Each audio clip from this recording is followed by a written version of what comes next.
Digital technology has the potential to make our work lives better. But as technology enters our lives in more and more ways, we must remember that people need a purpose. They need to find meaning in their work, and they need ways to care for the communities in which they work. These issues raise the question of how managers can create and sustain a highly engaged workforce in this digital age. Today, I'd like to talk about 3 ideas for managing in the digital age. First, managers should put themselves in the middle. By that, I mean that managers should position themselves between the rapid change in the workplace and their staff. How? By using their experience and knowledge to help their staff make sense of the changes and participate in them in productive ways. One productive strategy is for managers to invest in talent development during periods of rapid change. Accelerating the professional development of the workforce helps them to deal with the change in positive ways. Another strategy is for managers to stay focused on people, not technology, when change is rapid. Research shows that the use of these 2 strategies allows employees to stay more positive and focused on their work.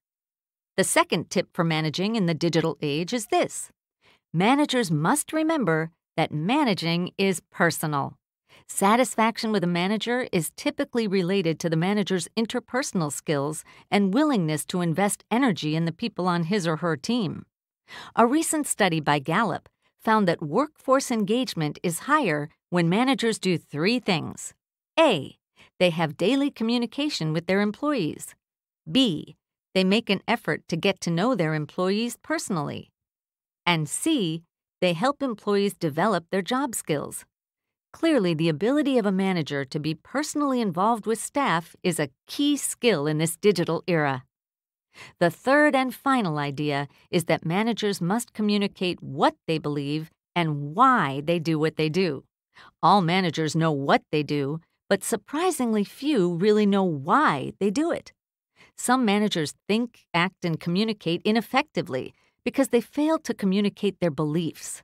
For example, a manager might say, "Our company makes wonderful computers that are beautifully designed and easy to use." This statement is logical, but it's uninspiring, and it doesn't explain why the company makes computers. A better approach is for managers to say something like this: "I believe that we need to think and behave differently from the status quo. We should be inspired to follow our dreams to create a better future. We do this by making our products beautiful and easy to use." The point is that employees don't always follow a manager because of what they do. They sometimes follow based on why they do it. If the reasons for a manager's actions inspire trust and loyalty, then people will usually follow that person.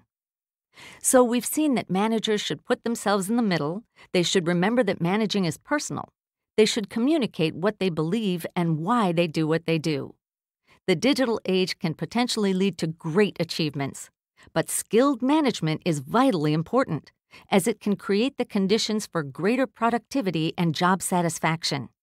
For the foreseeable future, businesses will navigate an increasingly globalized network of partners, competitors, customers, and employees operating in both physical and virtual spaces. Management will become increasingly complex, and the wisdom that leaders apply to that complex environment will be an increasingly valuable commodity.